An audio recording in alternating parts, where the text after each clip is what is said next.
있습니다.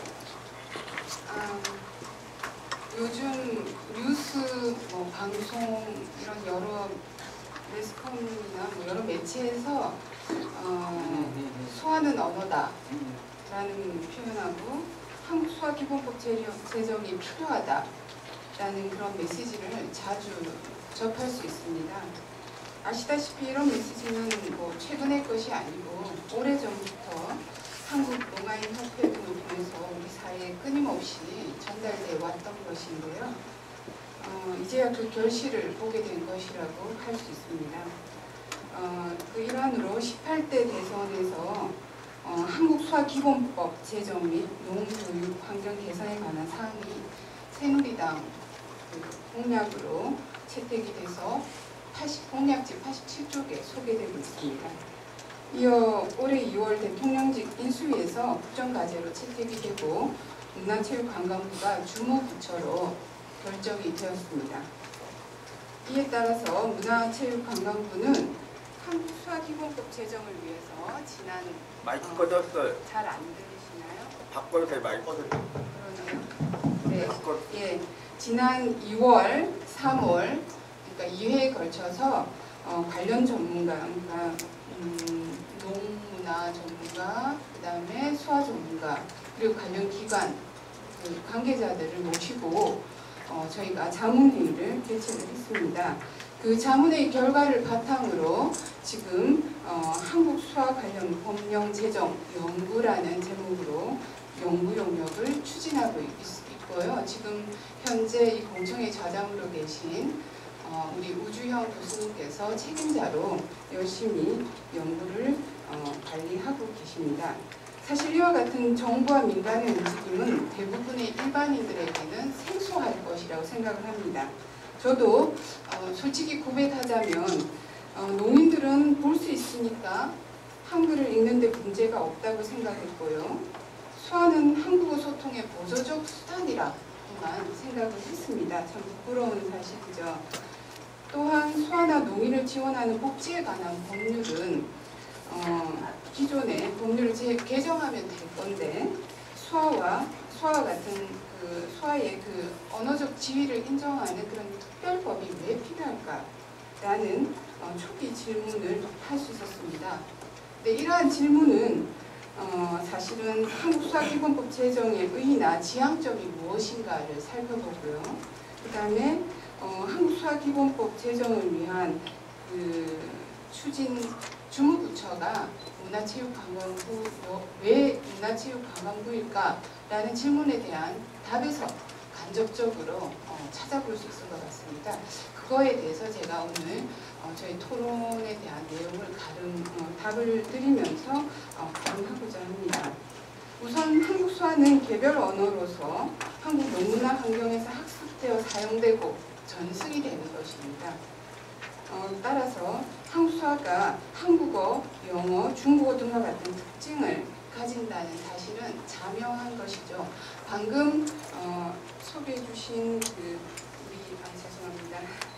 김정환 센터장님의 자세한 설명이 없더라도 우리가 간단한 언어학적 기법만 사용해보면 수화가 바로 언어구나라는 것은 쉽게 이해할 수 있는 부분입니다. 이어서 말씀드리자면 이러한 한국 수화가 언어라고 할 때 이러한 습득과 그러니까 이런 언어의 습득과 사용을 통해서 농문화가 사용되고 그 다음에 전승될 수 있는 것인데 바로 이 농문화는 한국 문화의 중요한 부분입니다. 따라서 한국 수화를 제1 언어로 습득하고 사용할 수 있는 환경 마련은 한국 사회에 있어서 가장 중요한 과제라고 할 수 있습니다. 그러나 이 한국 수화를 제1 언어로 습득하고 사용할 수 있는 환경은 굉장히 열악합니다. 현재. 지금 보면은 한국 농인 중에 그 부모도 농인인 경우는 10% 정도밖에 안 된다고 합니다. 이 통계는 한국 농인들의 농문화 환경 속에서 한국 수화를 습득할 수 있는 기회가 많지 않다는 것을 보여주는 것이고요. 한국 수화 습득을 위한 환경이 얼마나 열악한지는 실제 수화사회 연구 조사에서도 우리가 발견할 수 있습니다. 복지부에서 2011년 장애인 실태조사 발표를 했는데요. 그것에 따르면 청각장애인 31만 407명 중에 4.6%인 14,200명만이 수화를 사용하고 있다고 합니다. 또한 농인들이 학교 교육에서 외국어나 다름없는 그 음성 언어인 한국어로 학습을 하고 있다는 것도 널리 알려진 사실이고요. 그래서 이 공청회 자료집에 있는 저의 그 원고 중에 그 표를 보시면 33쪽에 표를 보시면요. 농인 학생들을 위한 학교 유형 중에서 특수학교는 연도별로 학생 수가 계속 줄어들고 있고요. 일반 학교의 그 일반 학급 학생 수, 그러니까 한국어로 강의가 이루어지겠죠. 그 학생 수는 오히려 증가하는 것을 볼 수 있습니다. 이는 대부분의 농학생의 부모들이 자녀의 수화 기반 교육을 꺼리고 있는 현상의 반영이기도 하다라는 그런 생각이 듭니다. 이처럼 한국 수화 사용 환경이 열악한 상황에서는 한국 농인들이 청인들에 비해 문화, 정보에 대한 접근이 제한될 수밖에 없는 상황이라는 것을 쉽게 알 수 있습니다. 한편 한국 수화를 기반으로 농인 간 또 농인 청인 간 소통할 수 있는 그런 사회적 기반이 조성되어 있어야 하는데 지금은 그렇지 못합니다. 앞에서 살펴봤듯이 한국 수화 사용자는 14,200명에 불과한데 그럼 이 숫자만 잠재적 수요자인가 라고 생각을 해보면 사실은 청각장애인 31만 307명이 이 잠재적 수요자라고 할 수 있고요. 그들의 가족, 친구, 그리고 더 나아가서는 한국 사회 전체가 수화 사용 잠재적 수요자라고 우리가 얘기를 할 수 있겠습니다. 이와 관련해서 한국 수화에 대한 사회적 편견을 없애야 하는 문제도 사실 해결이 돼야 되지만 한국 수화 사용을 장려하고 보호할 수 있는 사회 문화적 기반 마련도 중요한 화두로 떠올랐습니다. 우선 한국 수화 실태 조사를 바탕으로 한 수화소, 수화 문장 등과 같은 기초 연구가 충분히 되어야 되고요. 그러한 언어적 이해를 바탕으로 또 여러 가지 정책 사업들이 추진이 되어야 되는 상황입니다. 또한 농인들의 특수학교 지원은 초중고에 현재 집중이 되어 있는데 그렇게 하고 교육이 그만둘 것은 아니지 않습니까? 따라서 고등교육 단계에서 이렇게 열악한 전문 지식 습득을 위한 수화 전문 용어 사전 구축이나 그 다음에 한국 수화 기반 의사소통 환경을 위한 전반적인 것에서 선결되어야 할 과정이 산적해 있습니다. 끝으로 청인들이 다수를 구성하고 있는 한국 사회의 그 청인들을 주된 언어인 음성 언어, 한국어 기반의 어떤 소통도 준비를 해야 되는 상황인데요.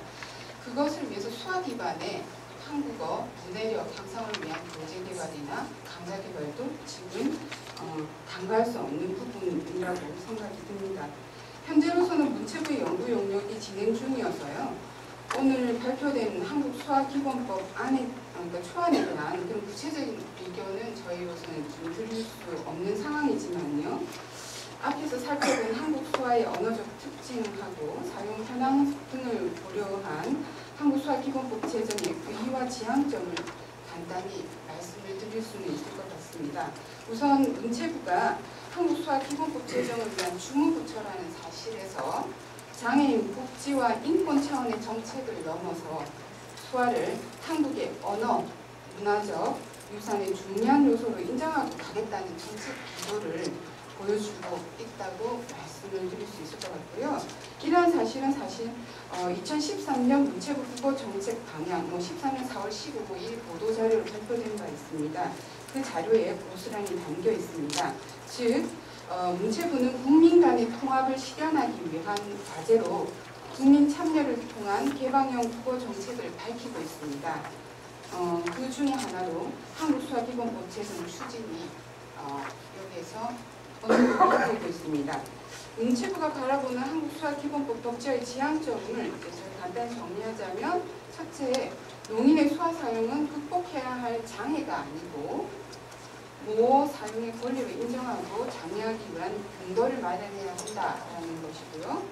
한국 농인의 제1 언어인 한국 수화를 한국 농문화 환경 속에서 자연스럽게 습득하고 사용하여 전승하고 한국 수화를 사용해서 불편 없이 문화 정보 지식을 접할 수 있는 환경을 마련할 수 있는 근거를 마련해야 된다라는 거.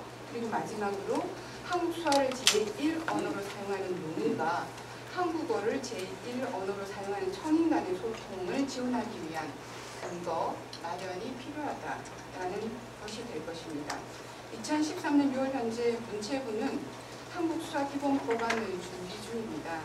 문체부의 한국수화 관련 법령 제정 연구 용역과 오늘 한국모아협회 공청회 그리고 한국수화 기본법 제정 추진연대 연구 결과 등을 반영한 최종 법안은 9월에 공청회를 통해서 한 번 더 검토가 될 것이고요. 올해 하반기에 발의가 될 예정입니다. 감사합니다. 예, 고맙습니다. 우리